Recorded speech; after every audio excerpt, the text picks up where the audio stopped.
थानायाव आं दहाय थांदोंमोन इनकुवारि आइसिआ गैया एलसिआ दंमोन एलसिजों रायलायदों दा बेलासियाव लेंहरफिनदों गथ'आ खिन्थादों आरो बेखौ गावखौ खिन्थाबानो दानस'गोन होननानै बुङोनो हिन्जावसाखौ गथ'साखौ ओं सिगिनानै दोनो बेखायनो माने गथ'आ खुगाखौ माने बन्द' खालामनानै थानाय जादों। सोमोनांथाव खौरां बिश्वनाथ जिल्ला गुफुर हालामनि सिङाव थानाय माइनावपुर गामिनि सपन बसुमतारिया गावनि नैथि बिसि खनस्रि बसुमतारिनि फिसाजोजों देहायारि सोमोन्दो लाखिनानै 3 दाननि गोरबोआव गथ' दोनदों। आंबो मिथिया बिदिनो बाहेरायाव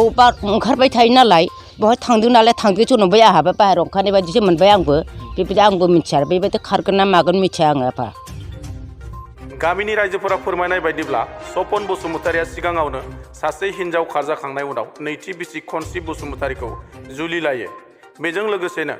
फैफानाय फिसाजो सासे आरो फिसाज्ला सासे लाबोफादोंमोन। बिनिनो फिसाजो लीना बसुमतारिखौ धमकी होनानै देहायारि सोमोन्दो लाखिबोदों। लोगोसे रायजोफ्रा फोरमायबावदों दि सपन बसुमतारिनि सेथि बिसिनाबो 2 फिसाज्ला थालांदों आरो गाज्रि आखु बाहायनायनि थाखायनो सेथि बिसिया गारनानै खारदों। दा बेनि थाखायनो रायजोफ्रा दाबि दैखांदों दि बिथांमोनखौ जेराव नुयो बेयावनो हमना दोननो आरो होनाय जानबुं नङाव खौरां हरनो। जानबुं नं 9957480511 आरो 8011211034 बड'सा निउस आरो इउनाइटेड निउसखौ खुलुमनो नाग्रोनाय जाबाय आरो लोगोसे बड'सा निउस आरो इउनाइटेड निउसनि साफ्रोमबो नायगिरि आरो साबस्क्राइबारफोरखौ जोंनि गामिनि माइनावपुर गामिनि जानानै जोंनि अननाय आरो सिबिनायखौ बावहरग्रोनाय जाबाय। दा जोंनि माइनावपुर गामियाव जेरावबो माने जाफेरै घटना मोनसे जादों उसुबिदा जादों जों बिनिखायनो गामिया गोख्रों एक्सन लादों। दा बिथांनि न'खरा जाबाय नैबेहाय जाय मावगिरि घटना मावगिरि बिथांनि मुङा जाबाय सपन बसुमतारि आरो ओरैनो जों गामियाव लोल्लाव होननानै बुङो। दा बिथांनि हिन्जावा सिगां बेयावनो रायजो जादोंमोन बिहा खिन्थु बे रायजो जानाय बेलायाव मानसिया एसे दुस्टामिखाय बिनि हिन्जावा बेखौ सुखुयैनि थाखाय माने गारनानै खारबाय आरो गारनानै खारनाया आजि 8-9 बोसोरसो जाबाय। 8-9 बोसोर जानायनि उनाव बिथाङा माने गोदाव सोराव माने फिसाला 2 दंमोन फिसाला 2खौ बिबैया फिबाय थायो दाबो दं बिबैया बेयावनो फिबाय थायो न'आ बेनो। दा बिथाङा गोदाव सोराव बाहेरायाव थानानै बबाव थांनानै थाहैखो जोंथ' मिथिला बिनि उनाव माने बिथाङा फैनानै माने सिगां हा गोदानाव थांदों आरो दा हा गोदानाव थांनायनिफ्राय खिलिमिलि जानायनि उनाव गोदान हिन्जाव गोसथोबाय बिथाङा। दा गोदान हिन्जाव गोसथोनानै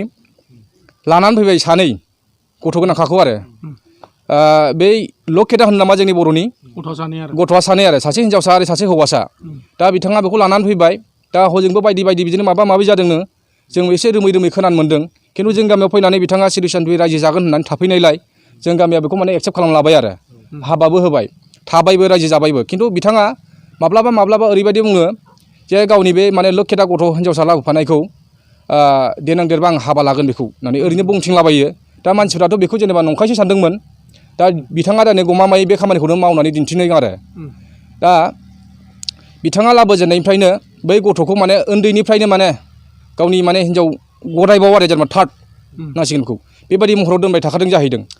दा औ बिनिफ्राय जों माने गुनु गाना खोनानानै दाख्लै जोंनि माने गामिनि मानसिफ्रा एसे थदन्थ लाफैनायाव बाथ्राखौ जोङो रोखायै मिथिनायलाय बिथांखौ हमनो थाखाय जोङो मोनसे मिटिं कल खालामब्रबदों आरो इमारजेन्सि कल। दा बिथाङा बे कल खालामनायखौ मोनथिनानै माने दिनै हरावनो माने खारखुमाबाय आरो दा खारखुमानायाबो ओरैबायदि खारखुमादों बिथाङा हराव माने सानावथ' खारखुमानानै थाखादोंमोन मानसिया सानसे बिनिफ्राय हराव फैनानै गावनि बे हिन्जावखौ आरो बिनिफ्राय नैबे हिन्जावसा गथ' सासे ओमफ्राय आरो नैबे हौवासा गथ' बै जाय लकेटा लाबोजानाय बिथाङा हराव सिरि लाना खारखुमालाङो आरो बेसेबां बैसोनि हिन्जावसाया मथा मथि जोंनि आन्दाजाव आंनाव आधार कार्ड दङ बिथांनि आधार कार्डआ डेट अफ बार्थआ जोंना बिथांना 27/08 ओमफ्राय 2009 13 बोसोर साननानै ला आरो 13 बोसोर हमनानै हिन्जावसाया। दा बिथाङा जों थानायाव आं दहाय थांदोंमोन इनकुवारि आइसिआ गैया एलसिआ दंमोन एलसिजों रायलायदों दा बेलासियाव लेंहरफिनदों। दा जोंनि गामिनि रायजो राजाफ्रा बेखौनो हास्थायदों माने समाज बेरेखा हाबा मावनायनि थाखाय बिथांखौ जेरावखि थाङा माने गोख्रों साजा होनो थाखाय माने नाजादों जोंनि गामिया जाहाथे बेफोरबायदि जाफेरै घटनाफ्रा आरो द्वितीयबार जानो हाया बेखौ लुबैनायनि थाखाय जों दिनै थानायावबो इनकुवारि होदों आरो जों गामियाव गोख्रों एक्सन लादों। जेरावखि थाङा माने बिथांखौ नुयोब्ला जोंनो जाहाथे इनफरमेसन हरो जों बेखौनो हास्थायनानै दिनै नोङो इउनाइटेड निउस आरो बड'सा निउसखौ हांख्राय हरनाय जादों आरो मा खालामनो बाबामोन आङो बे गथ'खौ खनसे नङा खननै बे आंखौ गोदाव सोराव खालामलांबाय दा फिसौ सानै दङ बे फिसौ सानैयाबो गोदाव सोराव जाबाय गावहा हिनजाव लाबोनायनिफ्रायनो फिसाखौ माने माबा खालामला बियो अननाय बायदिखौनो खालामला एकदम आलदा आलदासो खालामबाय बेखायनो आङो बे फिसौ सानैखौनो लानानै जानोसै नोंसोर मा खालामो बाबामोन बेखौनो खालामदो आबैना फिसाला साबैसेमोन सानैमोन सासेया गेदेरा माने सिला फोथारावसो फैया बेबो दा फिसाफ्रा देरजोब्बाय दा फैला खनसेबो फैथाराखै आरो बे दा माला खारनाय बिसोरो सोर दा नोंनि फिसाला बै सासेया उन्दैया आंबो मिथिया बिदिनो बाहेरायाव ओंखारबाय थायो नालाय बहाय थांदों नालाय थांदोंसो नंबाय आंहाबो बाहेरायाव ओंखारनाय बायदिसो मोनबाय आंबो बेबायदि आंबो मिथिया आरो बेबायदि खारगोन ना मागोन मिथिया आङो आफा बेबायदि मिथिया खारगोन ना मागोन ओं बे अखा हाखांनानै थांदोंदां आंबो मिथियाना बाहेरायाव ओंखारो नालाय बिसोरो ओंखारदों नालाय ओंखारदों सानबाय आंहाबो